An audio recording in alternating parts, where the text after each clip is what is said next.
Yeah, please start, madam.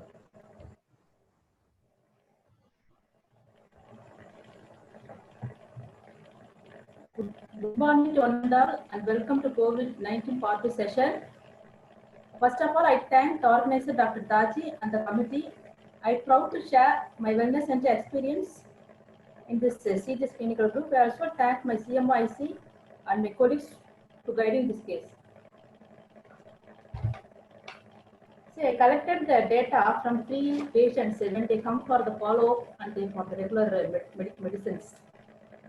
In the first case, a 61-year-old male diagnosed as COVID positive outside had come with the presenting illness of fever, headache, and generalized body pain with a short duration of 3 days. The comorbid hypertension and needed doctor diabetes. On examination, the temperature was raised 101. The pulse rate little bit by 89 per minute with the SpO2 of 98 nearly normal.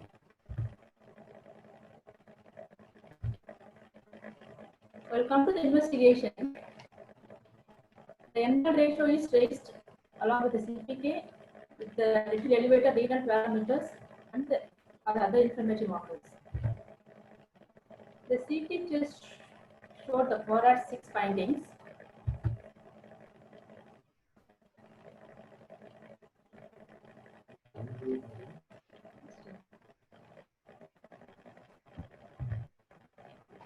So the patient was managed with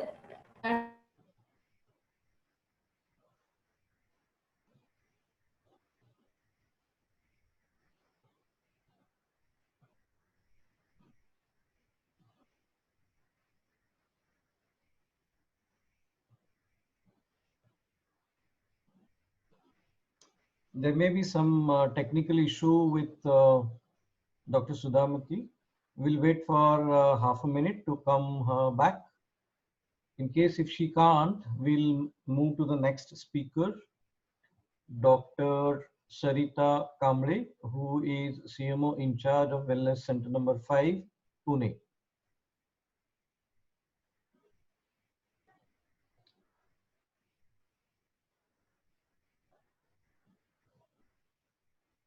And how we are handling the crowd of COVID. So this is a graph showing number of reported COVID positive beneficiaries who attended wellness center first when they had symptoms. Here we have excluded the positive relatives and friends who are actually not CGHS beneficiaries, but they are managed by us in the form of advisors and support, or the cases to whom we advised the test, but they did not come back to us with reports. So as you can see, there is sudden rise of cases in month of August. This pattern in wellness center is same as the pattern in Pune city, which tells us that CGHS as such cannot be functioning as an independent entity. Being surrounded by containment zones, our beneficiaries are going to be affected as rest of the city, and so are we as rest of the health workers. So we have to deal with this COVID-19. So how do we manage COVID-19? Managing COVID-19 in wellness center is a teamwork. How we got our staff work as a team in wellness center number 5. We had periodic meetings since beginning with staff, discussing the dynamics of the disease, the transmission, the precautions to be followed, and every time government guideline change and we had to change our advice strategy, we had such meetings periodically so that a uniform protocol was maintained. And as a result, the staff also had a sense of involvement. Their morale and enthusiasm remained high, and most importantly, all of them remained protected. As a result, although since month of May we are seeing patients face to face, examining them, nobody among our medical officers or staff members in my wellness center got infected in spite of having almost 50% positivity rate. So that was a big achievement. Now coming to examination part. Since March, all the health sector is revolving around COVID, and non-COVID ailments are being a bit neglected. We deal with hypertension mostly. People are under stress since March. There might be compliance issues due to lockdown, due to unavailability of the medicines, and people are reluctant to examine the patient. So now at this point of time, it becomes extremely important to look after these parameters while repeating the medicines or changing their medicines. So how to do it while maintaining the distance and protecting ourselves? For example, checking BP. Although there is standing instruction about mask and distance, first instruction every patient receives is wear the mask properly, covering their nose and mouth. We ask the patient to be seated comfortably, instruct him or her not to speak when we come close, and turn the face away from us. Here we are showing a wrist BP apparatus, but whichever apparatus you are using, wrist or arm, the procedure remains the same. Spray sanitizer on the area, apply the cuff, press the button, and get back. Stand at a distance. Maintain distance till we get the final reading. After finishing, take off the cuff. Patient won't be talking as instructed. And in similar way, we can perform the other examinations also. See, in this second picture, it is shown. It might happen that patient turns his face towards you or might talk as well. But there's no need to panic. You can reinforce the instruction by action without even saying a word. In picture below, a crowd is seen. Sometimes it happens. There is sudden surge in patient attendance. Well, not a new thing for us, but during pandemic time, yes, it makes difference. These are times when our system can get overwhelmed. There is a chance that the staff gets into panic mode or somebody might get exposed to the risk. So how do we deal with such situations? Nothing hi-fi we do. We simply deploy our team outside.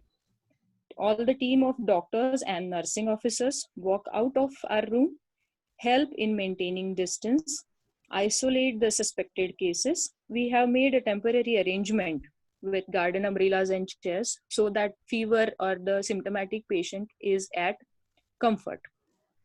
Nowadays, we are falling short with this arrangement also because of increasing number of cases. But yes, this has helped us to gain patients' trust and safeguarding ourselves as well. Now dealing with actual COVID. Patient came to us with symptoms, we screen, we advise test, and we receive a positive report. What next? Do we have to refer all these cases to hospitals? Obviously not necessary.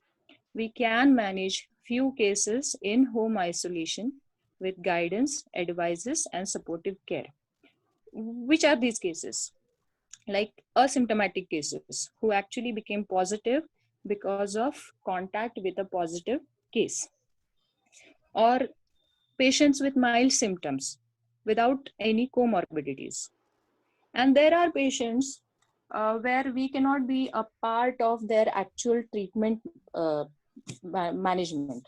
But here also we can offer help in assessing the patient, whether the patient needs the oxygen bed or ICU setup, and we can help arranging the admissions accordingly.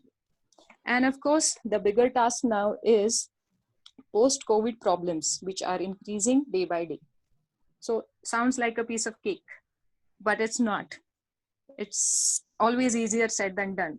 This overall process is really literally test your skills, test your patience and art of communication. It begins with first ever interaction with the patient.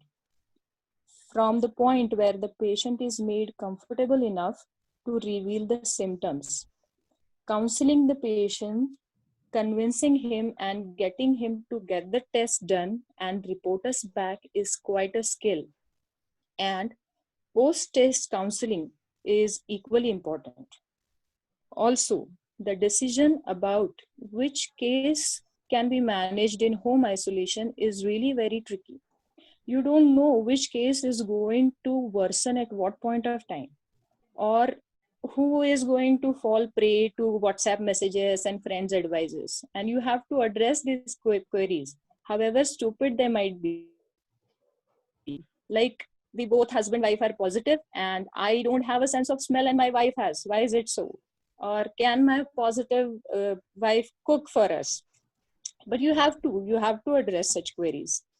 And for this, first thing, you have to give your number to the patient.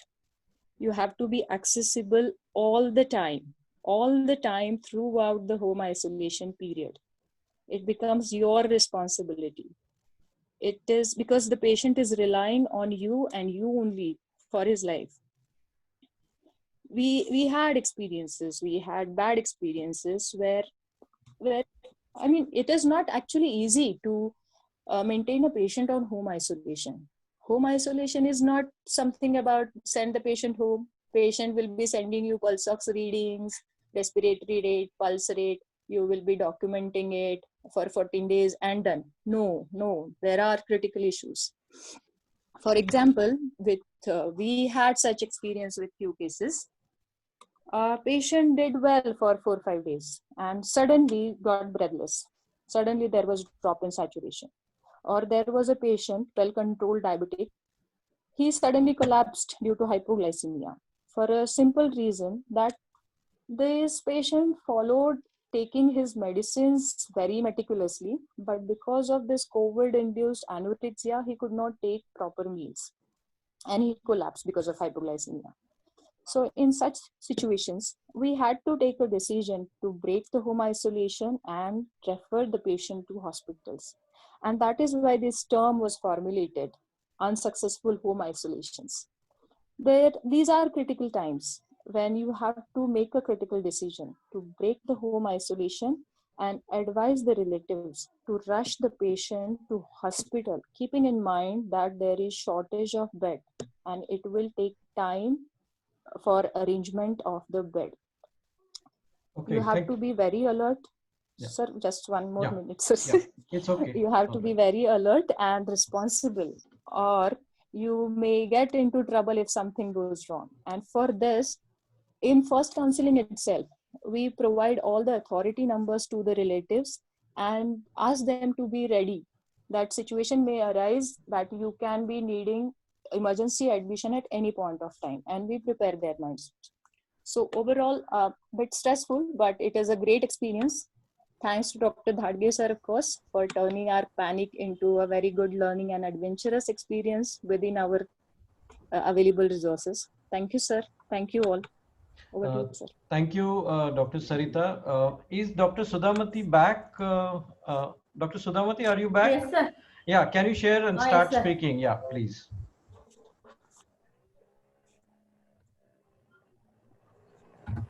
Sorry, sir, there's little internet problem. Yeah, it's all right. Okay. Start your Just case. summarize the case. Yeah.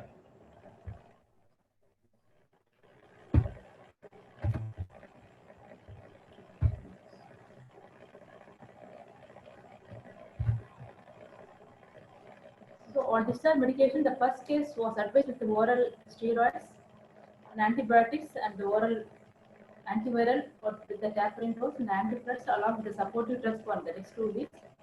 To summarize the case one, mild symptomatically elderly male with comorbidity admitted with early symptoms and managed aggressively, even though for the elevated inflammatory markers and 4 or 6 finding, the patient became asymptomatic and discharged. Well, coming to case 2, a 75-year-old female admitted on 22/8 with the complaints of giddiness and sluggishness for the duration of 2 days, with the comorbidity of hypertension, diabetes, and renal disease on medical management with dyslipidemia. On admission, the vitals looks normal. Even though the vitals looks normal, the investigative findings came as increased inflammatory markers, the D-dimer especially, and also the special SARS-CoV-2 became reactive with IgG. CT test showed the bilateral non-ground-glass opacity of mosaic pattern, predominantly involving the upper and middle lobes of peripheral lung field, likely to be the late resolving phase of COVID pneumonia. The CT similarity cone shown as 4/25. Since the patient complained of sluggish speech as giddiness, this MRI and the MRI brain with the intracranial and the neck vessels showed degenerate changes with no acute infarct or hemorrhage. In this case, all the parameters indicate the severity of the case and along with the reactive IgG level. Even though the IgG was reactive, the patient managed with injectable form of higher antibiotics with antivirals, steroids and anticoagulants because of panic of the doctors and patient. Drugs advised with the advice of the specialist opinion and as usual supporting drugs with vitamins. Patient improved and was discharged on 31/8 with the oral steroids for 2 weeks and as per the advice as per the nephrologist and nephrologist's opinion. Intensive spirometer and deep breathing exercise was advised and lie in prone position. And she was also advised to repeat the RT-PCR and serology titer after 21 days of the first sample collection day. To summarize the case 2, an elderly female with atypical symptoms and comorbidity admitted early and screened for COVID-19. She managed aggressively even with the late recovery phase of C2 scoring, plus raised inflammatory marker. She improved well and discharged. The last case 3, a 65-year-old male admitted on 10/8 with intermittent fever and chills for 8 days, along with breathlessness and dry cough for 4 days. The past history showed hypertensive, newly detected diabetes, post CAPG of 3 years duration on regular medication. The vital showed increased respiratory rate, SpO2 of 89%, RT-PCR negative, maybe of the late sampling. The CT findings are cohort 5A typical of COVID-19. APG showed the ARDS changes. Patient managed with non-invasive ventilation like CPAP, injectable anticoagulants and higher antibiotics and tablet Tamiflu with antiplatelets and supportive drugs. While improving the patient requests discharge and they advised with the following medications. As to control the injection insulin with the tablet Visolone and antiplatelets, statins and other supportive drugs for the next 2 weeks. Advised to use isolation for 2 weeks. To summarize case 3, an elderly male with severe symptoms and comorbidity admitted late after 7 days. That too managed aggressively with elevated inflammatory markers and cohorts 5 findings. He developed multi-organ damage and discharged with the CPAP, type of non-invasive ventilation. While concluding whether the patient is a mild, moderate or severe cases of COVID, when related to the age and comorbidity, whether the mild becoming moderate or severe, the panic among the doctors and the patient, and also the doctors don't want to take risks, they are taking all measures to prevent themselves from the infection and the patient from the multi-organ failure. The take-home message for our wellness center, even though we are running successfully our fever clinics, it is only to reinforce or recap the messages like beneficiaries who present either with a typical ILI or atypical symptom, they must screen for COVID-19, especially the high risk group, even during this unlock period, and also the beneficiaries are reluctant to go for blood swab test. Post COVID-19 follow-up in our wellness center, ensure the patient or the authorized attendant to come after 2 weeks or before to collect or before the period of quarantine to collect the medicines. Repeat the RT-PCR, TT test and antibody titer if advised for severe and comorbid cases. Do injection as per their comorbid condition. And continue the general instructions of mask, social distancing, hand washing, avoid crowd and unnecessary travel.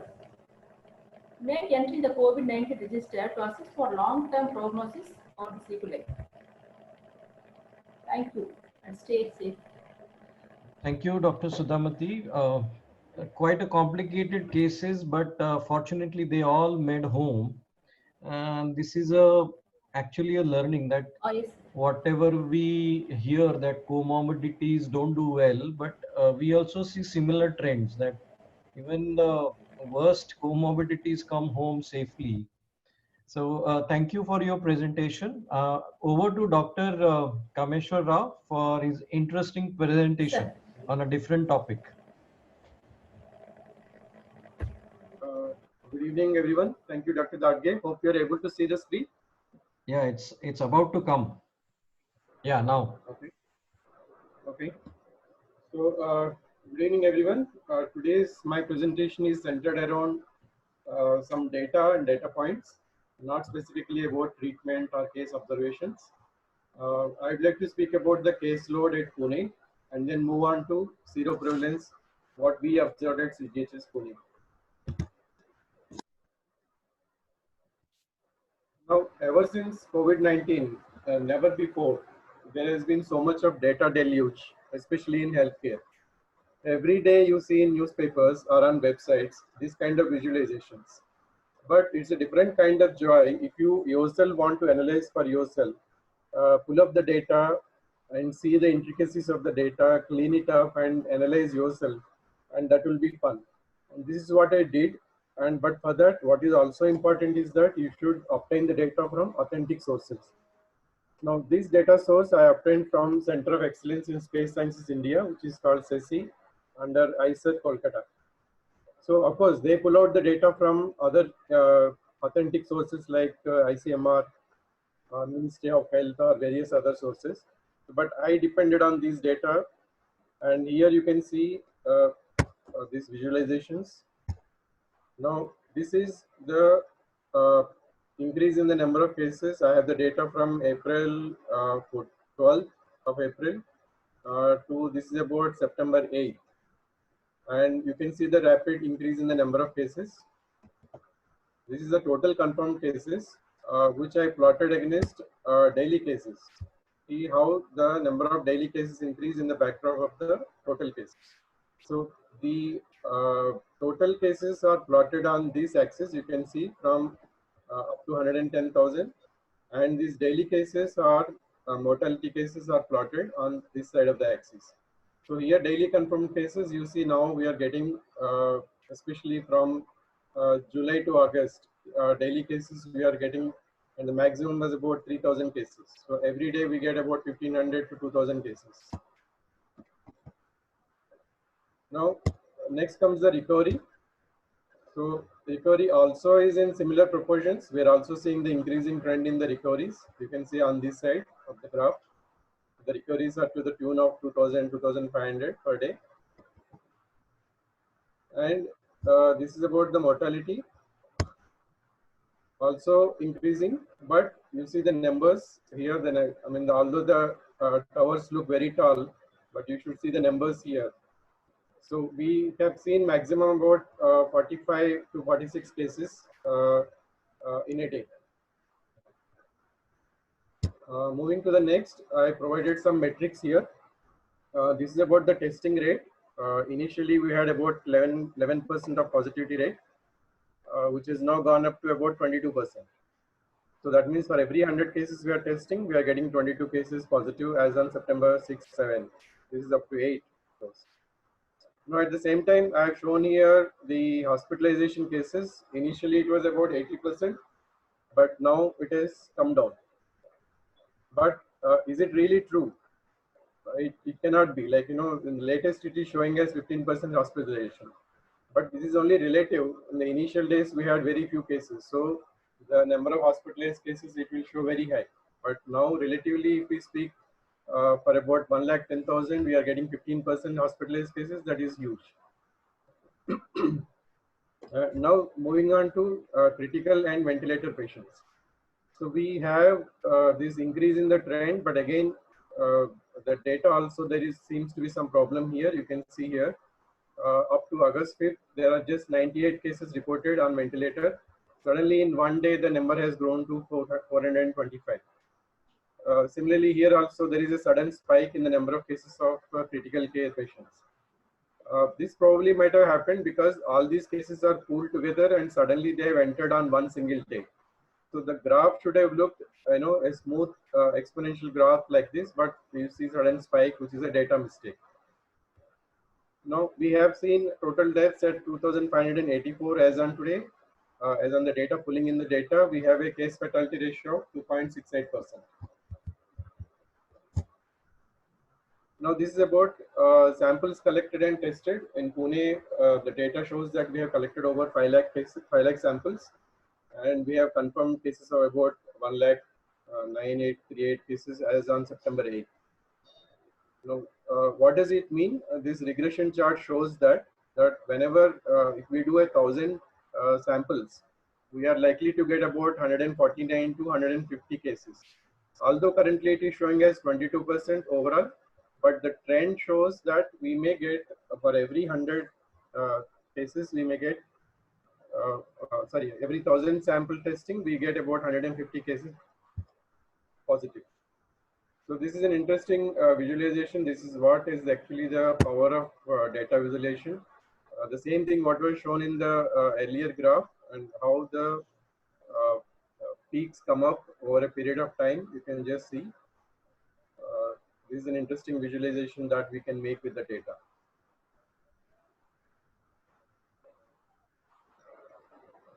Now you'll see suddenly the tall towers coming up from June, July.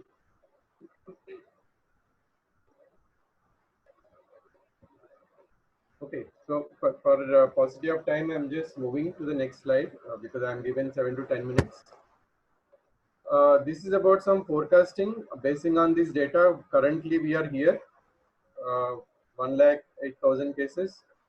Now, for the next quarter, we'll be seeing about 2,82,000 or 2,83,000 cases on an average level. In the worst case scenario, it may go up to 3.8 lakhs. But on the best case scenario, you may get about 1,90,000 if the curve goes down, which is unlikely as things look today. This is again the ventilator patients. Again, there is a data problem here, but basing on this current data, it shows that by end of this month, we'll be looking at about 570 to 600 patients on ventilator by end of September.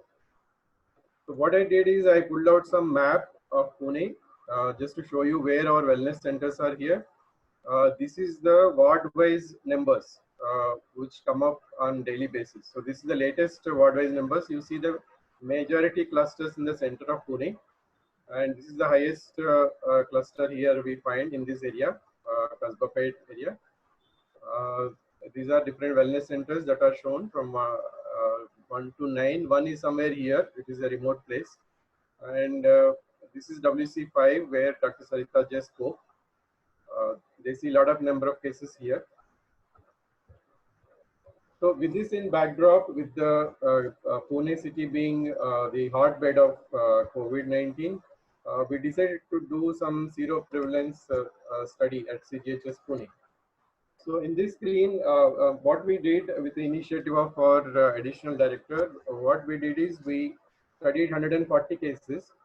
We did antibody test, which is a quantitative method, as well as RT-PCR. So you can see that in 140 cases, we found 19 cases, which is about roughly 13 to 14% zero prevalence in among our staff and healthcare workers. Sir, the slides is not moving. It's not seen? Yeah, it's not seen. Just a minute.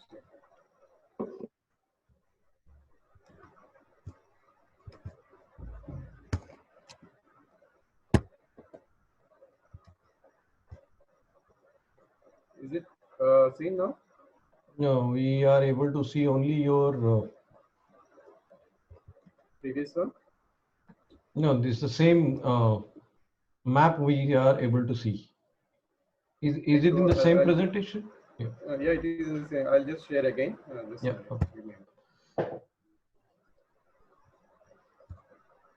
Okay. I hope you are able to see now. Yeah. Now. Yeah. Okay.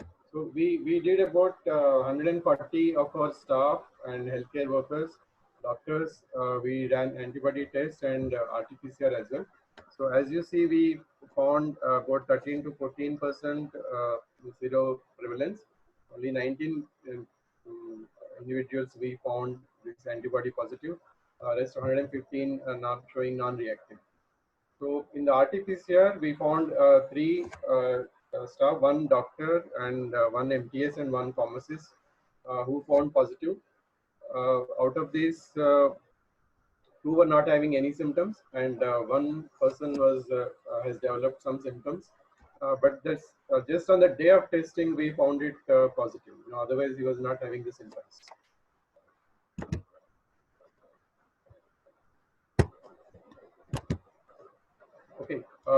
This is the seroprevalence details. Gender-wise, among the 19 cases, we found 10 female and 9 male, and these are the different designations. Like we have maximum in the housekeeping staff, and 5 of them pharmacists. So that is about 15 persons antibody positive, and the rest 4 are the other staff. But what is interesting, I want you to note here, these 19 cases, 4 of them have had COVID infection in the past, and rest of the 15, they never had any symptoms, and if at all they had symptoms, that was quite long back. So among those who had recent infection, recent in the sense maybe the maximum is about 3 months, the quantitative antibody levels show from 2 to 5.4 at the most. Whereas in the persons who never had any infection or who seemingly never had any symptoms, we found ranging from 2.5 to almost up to 128.3. This is not abnormal. We reconfirmed from the lab again.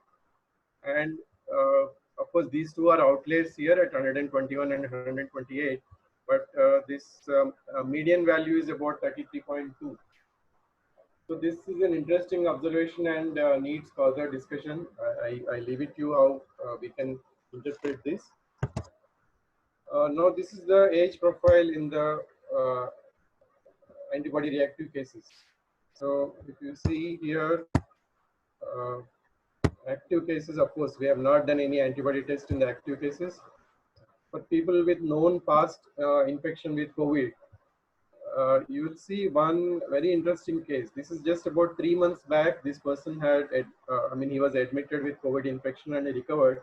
The antibody test showed non-reactive. So this is just about 3 months old. Then if you see in the asymptomatic infection or seemingly who have had infection, the maximum you see in the age group of 20 and 40. Now again, I pulled up the map again back from the previous presentation, previous slide. So when I mapped these cases, we have this wellness center too, where we found 2 active cases and 1 active case where in the office of additional director and WC7 and officer additional director located in the same premise. As far as antibody reactivity, we found 8 cases in office of additional director as well as wellness center 7, 4 in WC3, which is, you can see these 3 are between this, among this high number of cases, and 6 WC6 we found about 3 cases, and WC5, as Sarita commented earlier, we never had any cases. But overall, if you see, the seroprevalence is about 14%, which is less than what other studies in Pune indicated. We had seen earlier some studies by Pune University where the seroprevalence was about up to 50 to 60%, but we haven't seen that in CGHS Pune. So maybe the best practices which are followed, I don't know. It's just an observation that we made. So that's all I have to present today. Thank you once again. Thank you, Dr. Rao, for excellent presentation on seroprevalence of the CGHS Pune. So I have 5 minutes left, so I'll take slides little further. Now there is always a question whether to admit or home isolation when the first time the patient comes with a report or tells you that he's positive for COVID. So these are the existing criteria used by the different guidelines. That age, if it's more than 40, presence of a comorbidity, oxygen saturation if it's less than 95, tachycardia, and neutrophil lymphocyte ratio more than 3.5. These are usually considered as red flag signs and favors admission. But in our wellness center 5 data, I have found only this oxygen saturation as the only criteria which fits into prediction for home isolation. We had patients who were 70, 80-year-old but did well in home isolation. This NL ratio did not predict much about the decision to go for admission or isolation. So, but oxygen saturation holds true. that if it is less than 95, you should admit the patient. So if the patient does not have a breathlessness, he does not have chronic lung disease. So out of all the comorbidities, I am focusing only on chronic lung disease. If you do not have a chronic lung disease and CRP levels are 40, and if the globulin levels are